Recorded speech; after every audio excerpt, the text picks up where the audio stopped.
Hello and welcome to the Wolfpacker Podcast. I'm Justin Williams, your host. I'm joined today, as always, by editor of thewolfpacker.com and fellow co-host Matt Carter. Welcome, NC State fans. This is a safe space. Time to relax and let's discuss what happened Saturday night together, shall we? NC State goes down to Death Valley. Clemson ends up coming away with the victory, 30-20. Not the result any listeners of this podcast wanted, and certainly not the result that I predicted. Unfortunately, the result that Matt Carter and Ethan McDowell predicted ended up being correct. It's why they make the big bucks, and I'm just a part-time player here. But nonetheless, we will break down the game, our thoughts, and where NC State goes from here after a disappointing loss that in a game that has been circled for many, many months here. But before we jump into that conversation, some quick reminders for the listeners and viewers at home. Please subscribe, rate, and review this podcast wherever you're listening to us right now, Apple, Spotify, Google Play. You can also watch this podcast on our YouTube channel. Please give our YouTube channel a follow, give this video a thumbs up, and drop a comment while you're at it. Give us a follow on social media at the Wolfpacker on Twitter. You can follow me personally at Justin H. Will on Twitter. And last but not least, sign up for a special deal going on at thewolfpacker.com. For just $1, you get a year's worth of premium subscription to thewolfpacker.com as part of the On3 network. Get all of your premium NC State athletics information, recruiting intel, unlocks access to the message boards, read all the great content that Matt Carter and Ethan McDowell have. If you were a member, you would have been able to read Matt Carter and Ethan McDowell's predictions this week, and maybe you would have been more prepared for this outcome. So anyways, let's just jump right into the conversation, Matt. Yeah, real quick. The score did you see remember the score that I picked in the prediction? I don't. I think you mentioned it on the podcast, Yeah. But what was your official prediction? 30-21, Clemson. Pretty good work by Matt Carter there. I'm just saying. I'm obviously for NC State's sake, I'm not happy to be so spot on, but yeah, you better be careful, Matt. I mean, this is an NC State podcast, and well, yes, you deserve to be commended for your accuracy. It is too soon to be rubbing it in these fresh wounds that aren't even 24 hours old. Yeah, week 3, I picked NC State to win 30-17 over Texas Tech. They won 27-14. Then I picked them to beat Connecticut 45-7. They won 41-10. And I picked Clemson 30-21, and they win 30-20. So I'm expecting a call from Vegas. Justin, I want you to hook me up. Okay, get me the insiders, and I'll fill them in on what the line needs to be from here on out. Well, maybe that should be my strategy moving forward. Maybe I should just read the predictions, man. Put bets in based on what Matt Carter says, because obviously he knows what he's doing here. Every Thursday morning from now on, I'm expecting Vegas to get an influx of bets right around Thursday morning when those predictions come out from our loyal podcast listeners from here on out, until I'm proven otherwise. Well, hopefully you predict an NC State win next week so that the Wolfpack can get back on track. But let's talk about what happened yesterday. You're now back from your journey to Clemson. You stayed the night in Greenville on Friday and Saturday, probably a late night for you, Matt. You just got back to the Triangle. You are a Durham resident, not a Raleigh resident, but close enough. A lot of NC State fans probably had a similar path home this morning. So, Matt, you're probably in the car for at least 3 hours. I don't know how long that drive is specifically, with maybe a little bit of post-game day traffic. But what's going through your brain on that drive home? What from this game? Because there's so much to unpack here. But what's really sticking out to you the next day in terms of your thoughts on this game? Moving forward for NC State for the rest of the season too. How this will impact the rest of the way here. Yeah, a lot. And just for the record, I dropped my coworker Ethan, who had his first Clemson live experience, dropped him off at the airport in Charlotte because he's finishing up school. So he's kind of flying back and forth. So my first thought is that Charlotte airport traffic sucks. Dropping off. I'll get that out of the way. That made my what should have been about 3.5 hour drive much longer. Um, I think about this game first and foremost. You just have to say flat out, be honest. Clemson's better, right? So we can't. The what ifs are certainly there. The game could have played out differently, but the way this game played out, Clemson was a better team on Saturday night. So you have to start there. You have to acknowledge that. So acknowledging that, you just think back to the plays that could have made a difference and changed the course of the game to the point where maybe NC State gets a better setup to be a better team, if you will. And to me, this game really came down to 1 point. 1 point. NC State takes the lead 10-6, couple minutes to go. Second quarter, they had won the coin toss in the third. In my mind, I'm thinking that offense just went down the field. They looked like they found some rhythm. They had scored on, I think, 2 of their 4. Or I believe they only had the ball at that point 3 times, maybe, or maybe 4 times. But they had scored on 2 possessions. I'm thinking, get a stop. Use your 3 timeouts you have. Get a stop. Get the ball back.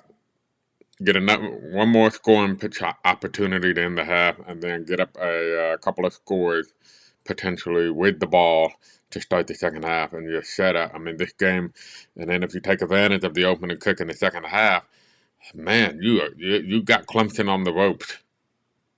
Yep. And instead, and this is the credit to Clemson. They drove the 2-minute offense. And I'll talk briefly about what happened in that 2-minute drill very shortly here. But they went in the 2-minute offense, scored a touchdown. They go into halftime up 13-10. NC State comes out second half to get sacked twice. And I know on the first play of the half, they were looking at a double move with Devin Carter for a deep shot, and it didn't get open. And then Lillard got crushed from behind. The protection didn't hold up. Get sacked twice, kick it away.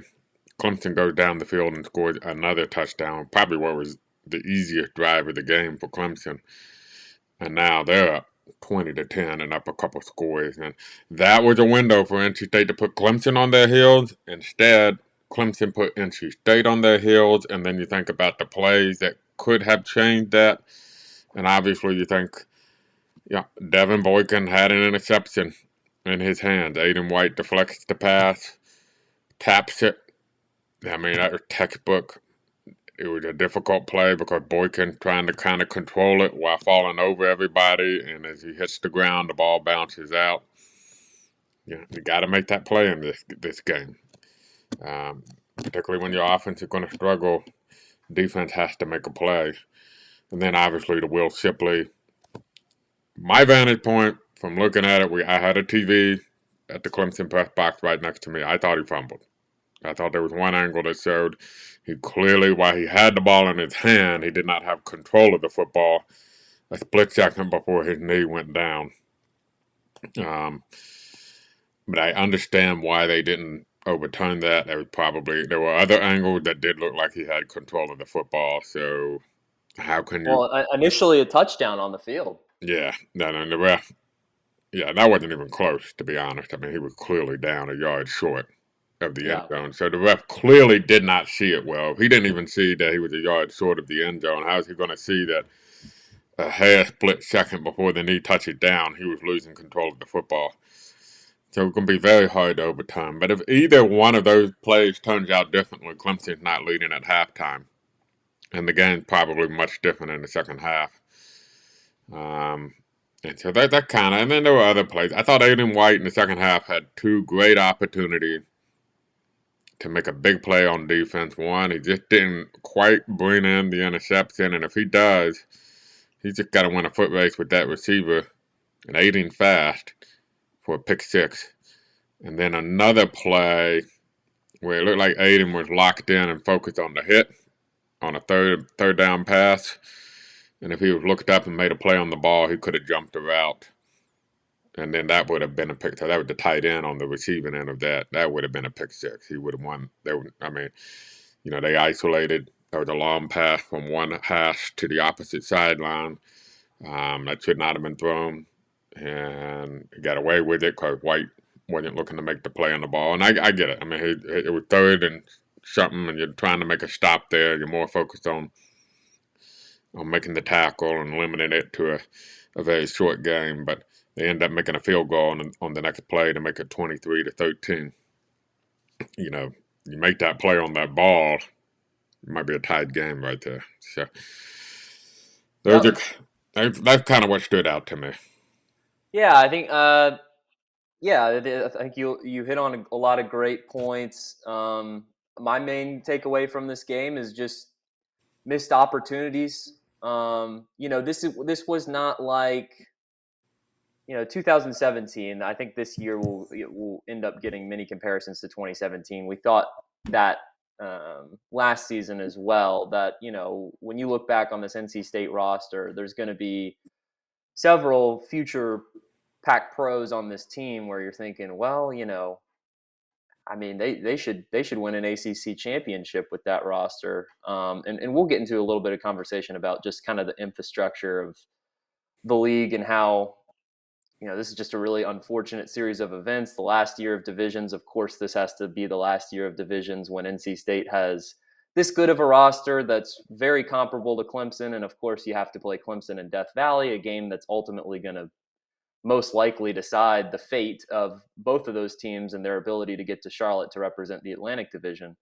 But yeah, just missed opportunities. I think NC State had Clemson right where it wanted it with 2 minutes to go in the second quarter, or really after that, touchdown from Devin Leary to Sebro that made it 10-6 NC State. I was thinking the exact same thing, Matt. Just get a stop here.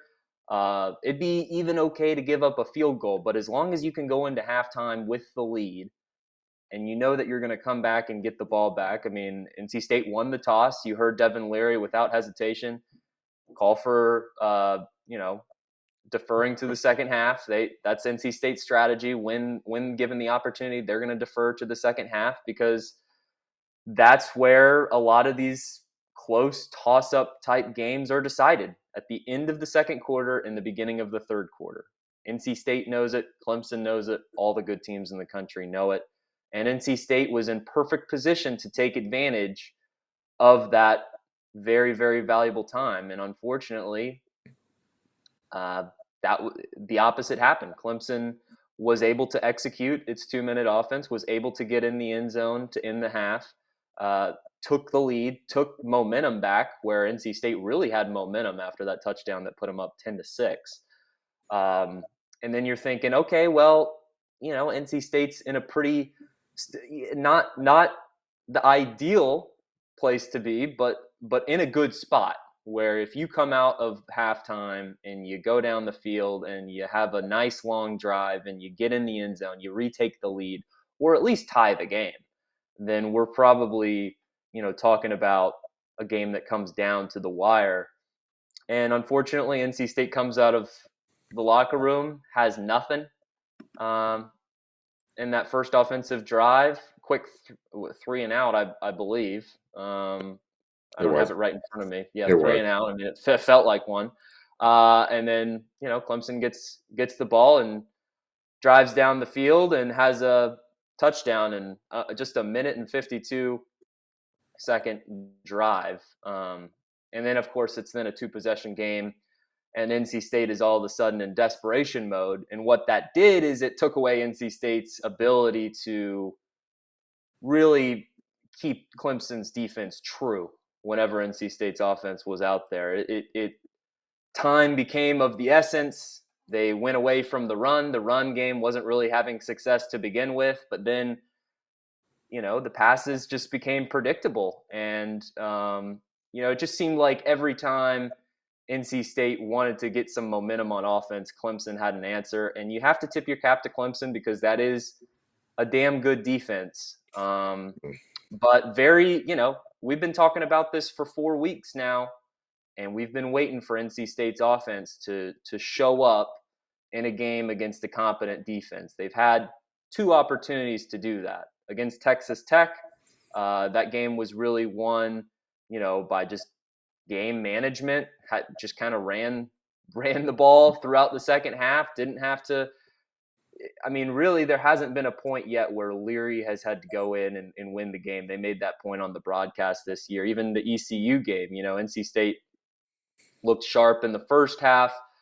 Then the offense starts to slide in the second half, and ultimately NC State wins that game with some good fortune as well, as on top of its defense being able to step up. But NC State's got a real problem on offense, and we've had questions about Devin Leary through 4 games so far as the preseason ACC Player of the Year. I thought he looked good last night. I thought he was locked in at least, through 3 quarters. Once you get into the fourth quarter and you're down 2 possessions, you could tell he was really trying to force the ball down the field. And of course, Clemson was able to, put a lot of players back in the secondary. They were able to get enough pressure from their defensive line that they were, really just able to blanket all of NC State's pass catchers. And with so many drops from the receivers, Thayer Thomas really became the only trustworthy option. I mean, the truth of the matter is NC State's receivers and pass catchers and playmakers let Devin Leary down, because there were some good passes that he made that were simply dropped. Multiple, at least 4 or 5 that I can, remember off the top of my head. And part of that is the environment of playing in Death Valley, nerves of the game. But part of that is kind of come to be expected. There hasn't really been a player on this roster that has stepped up other than Thayer Thomas to, make themselves a threat on as a pass catcher that defenses really have to respect. So, once you're able to blanket Thayer Thomas there, known as kind of the Leary's best option late in the game, you're really taking away NC State's ability to move the ball down the field. So, offense, you got to credit Clemson's defense, but I think the offense, at best gets a D in this game, and that might be favorable. On the flip side, I think NC State's defense rose to the occasion, did everything you asked it to do. You would have liked to stop there at the end of the second quarter, but of course they've got guys too. Clemson's pass catchers proved to be superior. DJ Uiagalelei looked like the better quarterback. He had some better help around him, but certainly his ability to make NC State pay with his legs proved to be somewhat of a kryptonite for this NC State defense. I can remember a couple big plays that Uiagalelei made on the ground, but yeah, and ultimately, NC State's defense just got tired because the offense couldn't stay out on the field long enough, and then the floodgates opened, and the game just got out of control in the second half, and we've seen it play out so many times in Death Valley. But to wrap up, all my points there, I just think this game, it's different than Clemson games in years past, because I never really felt that NC State was out of it until Clemson finally put 30 points on the board, but you knew they just didn't have what it was going to take on offense to get it done. There's been years past where NC State's had a good team, goes down to Clemson, and they're simply outclassed. I don't think NC State was outclassed. I just think Clemson made the plays. The ball bounced in Clemson's favor, and when it was time to show up and make game-changing plays, NC State didn't make them. Yeah, I'd say honestly, there've been a lot of praise heaped upon DJ at Clemson. I can't pronounce his last name, so I don't try. But I say that with apology to DJ, because he is a heck of a quarterback. I did in a few running plays. I didn't think he played really that exceptional. Quite frankly, he missed a great opportunity to put the game away with a touchdown throw there in the fourth quarter that he overshot. Yeah, Uh, receiver probably could have caught that, but yeah, but it was. I mean, the receiver had to really go all out and try to catch that full speed. Yama could see the receiver was on the edge of losing control. He was trying to go so fast on it, and I agree with you. I thought Devin Leary threw the ball well. It was kind of what my column was, which is available for subscribers. I think a couple weeks ago, there was a lot of talk around the Murphy Center. Too much is being made about the offensive struggles against Texas Tech. It's being blown out of proportion. You're worrying about it more than we're worrying about it here. I hope that the reality kind of set in, and I do think, in hindsight, maybe pursuing some more grad transfers in the receiver market might have been something, or portal options might have been something that they should have explored a little bit more. But I also know the scholarship numbers were exceptionally tight, so they were a bit handcuffed by that. But I do think we're seeing not only the loss of Emeka and Bezzy, that's been well diagnosed, but also a little bit of the loss of Trent Penix in some of these. Because Trent Penix is a little short yardage security blanket as well. And Clemson was playing off coverage. They made a change in their coverage. They backed off. They're pretty consistently a pretty press coverage team. Backed off of that after the Wake Forest game, and kind of trying to keep everything in front of them and allow their defensive line to get home. It's a good strategy on their part, I believe. And NC State didn't have the receivers to take advantage of the underneath stuff. And look, we talked about it. NC State's receivers are not Wake Forest's receivers. That's just the bottom line. I mean, that's a credit to Wake Forest.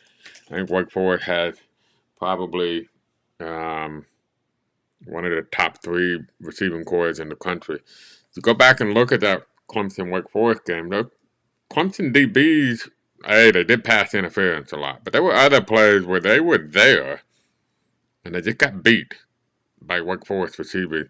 And NC State right now, at least, aren't showing that caliber receiver play where they can go and just get it in a contested situation. Emeka and Mezzi could have done that last night. They really did miss in Emeka and Mezzi last night because he could have made those catches for you last night. tremendously. I mean, yeah.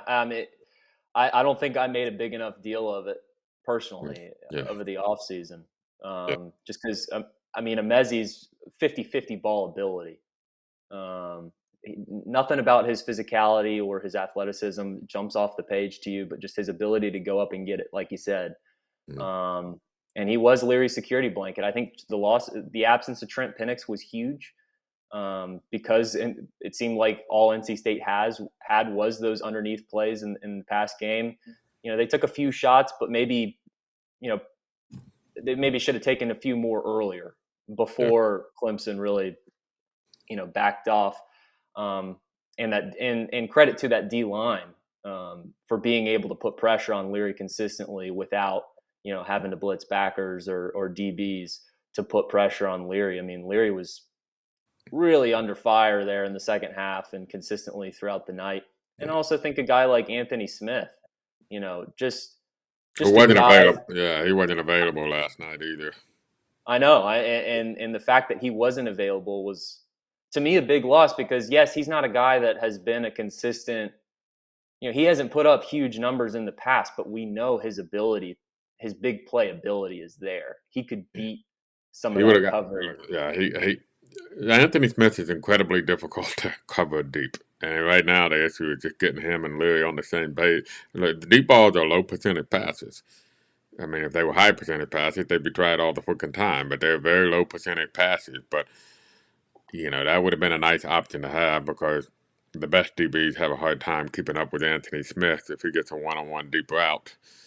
And Clemson was shorthanded after that. They lost one of their safeties to target and ejection. So, real quick, because we kind of got to wrap things up. I know I think we could talk about the ACC race a little bit. And this really is I think that's what hurts the most if you're an NC State fan. And I wrote about that in the column.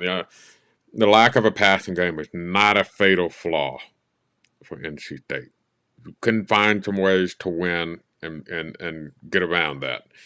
And look, I draw it'll improve over the second half of the season. So let's not lose sight of that.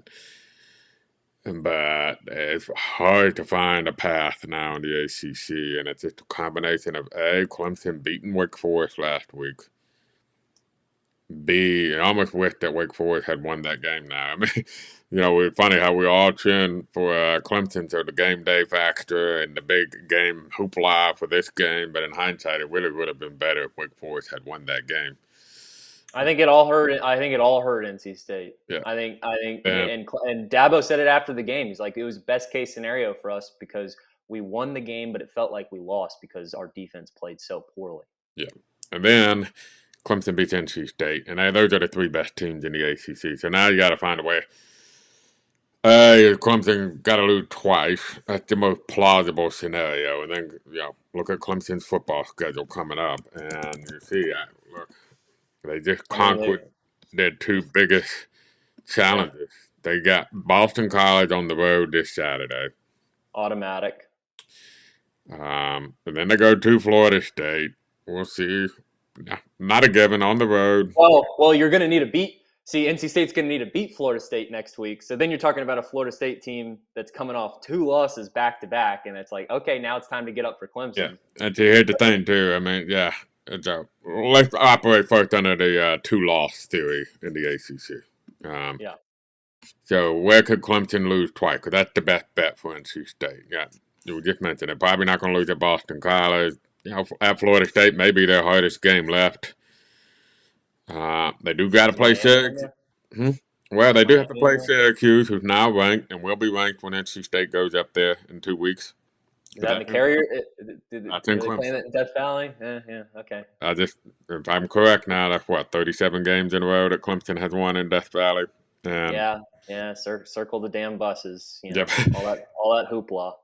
Louisville was just suffered a very demoralizing loss at Boston College, and I think they're now 0-3 in the ACC. They go to Clemson. That's Clemson's next ACC game. And then they do get Miami in Death Valley. So, yeah.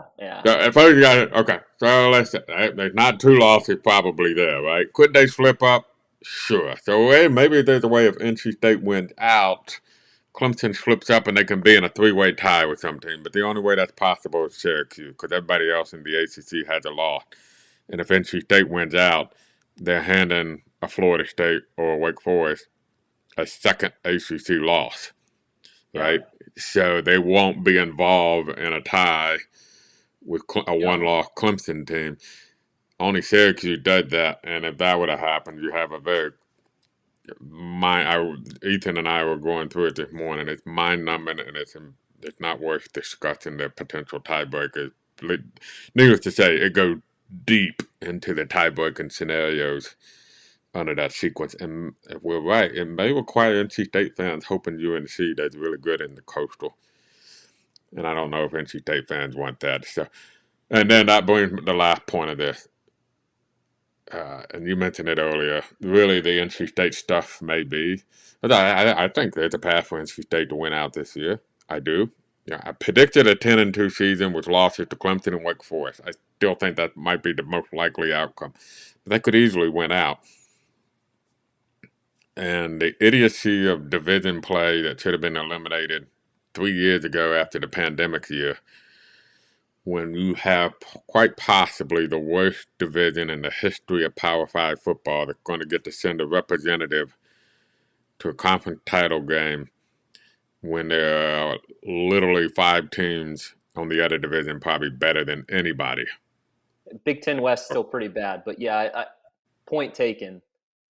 Yeah, that's totally what's the most frustrating thing. It's what I was talking about last night to my girlfriend, is just, trying to, why are you so down? Isn't this kind of the result to be expected? And it's like, yeah, it is, but here's the problem. that game was so big that the thing is, NC State is a good team. They're a top 15 team in the country. I don't think that number 10 next to their name was unearned. I Yeah. think that was truly a matchup between the number 5 team in the country and the number 10 team in the country. The problem is that they both just play in the same division, and now Clemson has the upper hand of all upper hands. And I agree with you. That's what's so frustrating is I think NC State has a better.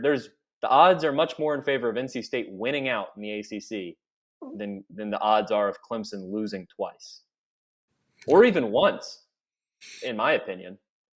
Yeah. That's it. With the schedule it has remaining, and if you go 11-1 and you can't even compete for your you can't even compete for your conference championship. I And mean, but look, they got to get there first, but yeah. just to know that that's a possible outcome is just really frustrating. And they're not alone too. I mean, look at Wake Forest.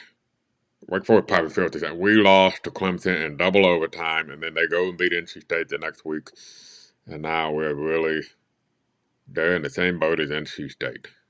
And Wake Forest is a legitimate top 15, top 10 caliber team themselves. And when Wake Forest and NC State play each other, we're getting way ahead of ourselves, but it's not out of the realm of possibility. They're playing each other for a New Year's Six Bowl and no chance at all of being in the ACC title game in November.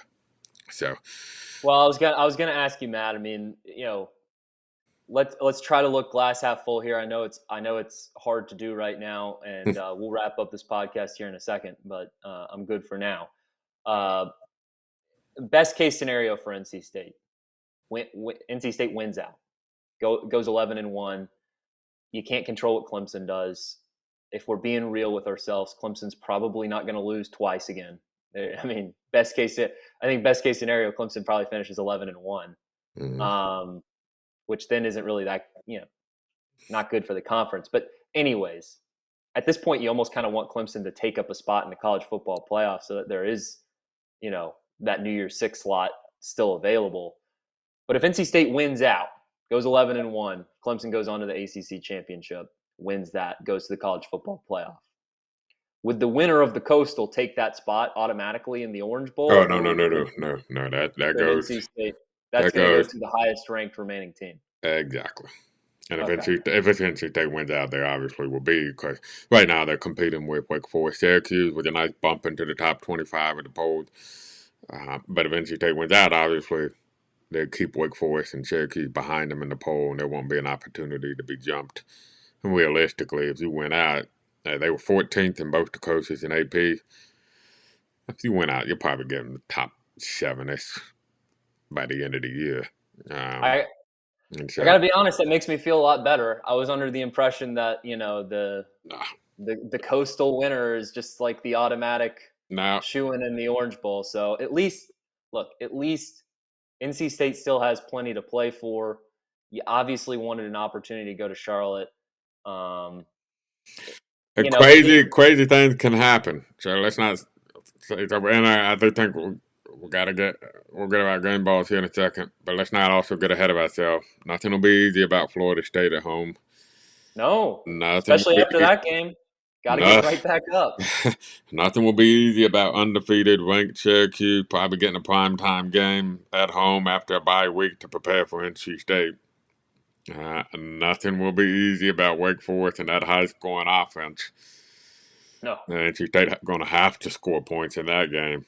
And I know NC State fans don't want to hear this. Nothing going to be easy about going to Chapel Hill and their high-scoring offense either, although you're more likely to be able to score points in that game. So, well, at least we know the passing game should show up by week 13. Yeah. So, we're talking the fantasy world of going undefeated for the rest of the year. That's possible, very legitimately possible. But let's also make clear, look, there's a path to an 8-4 type season with the games left on the schedule as well. So you truly have to go 1 week at a time. Realize if you take it 1 week at a time and you win out, the ultimate goal may not be there, but a historic season for NC State is still extremely possible. And so that kind of be your mindset, because you do have to just assume that Clemson is not going to slip up twice, Yeah. and the only path of a tie involves a crazy scenario that I'm not even sure NC State could win a tiebreaker.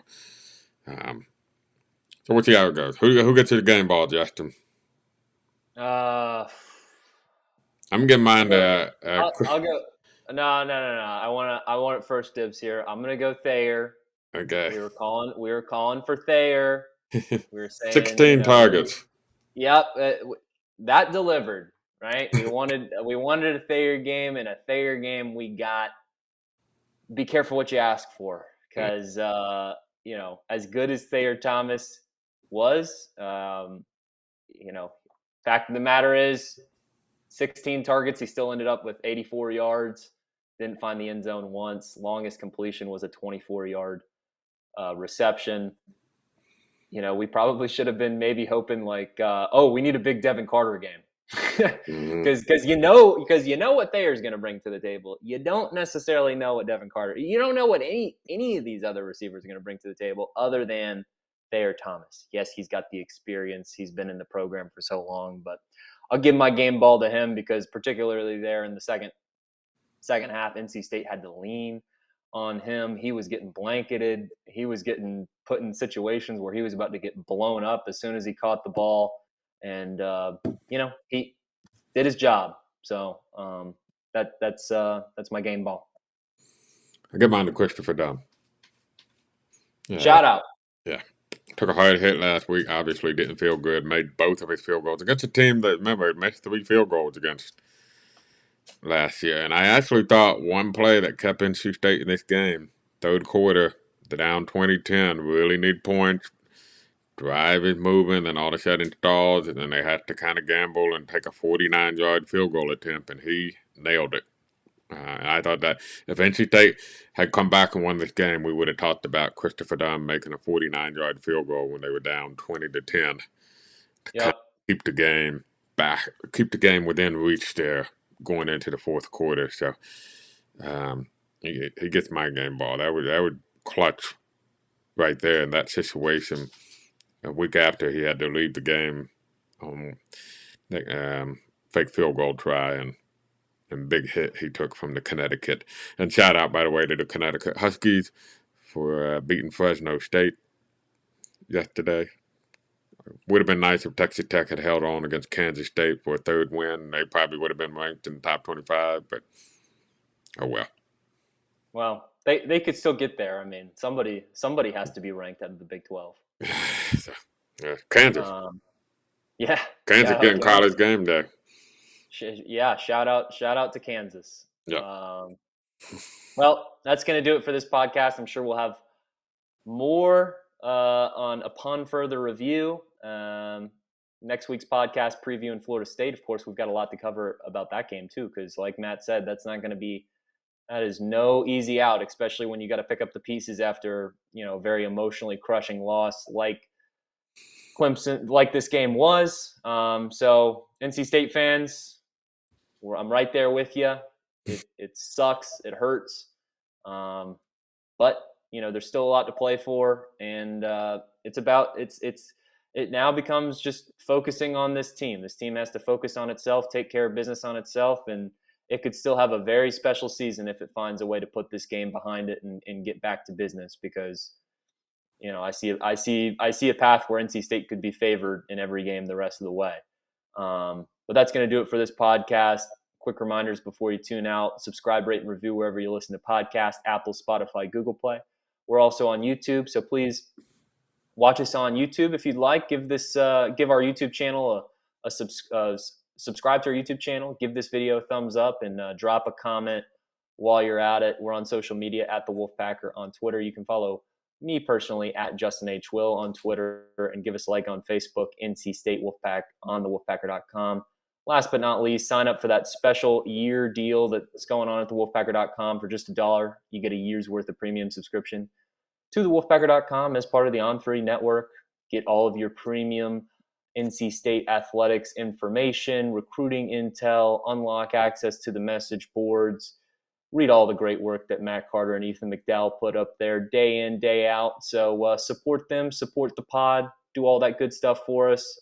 And we'll get right back to business next week against Florida State. So stay tuned for that podcast coming out. That's going to do it for this. For Matt Carter, I'm Justin Williams, and this has been the Wolfpacker Podcast.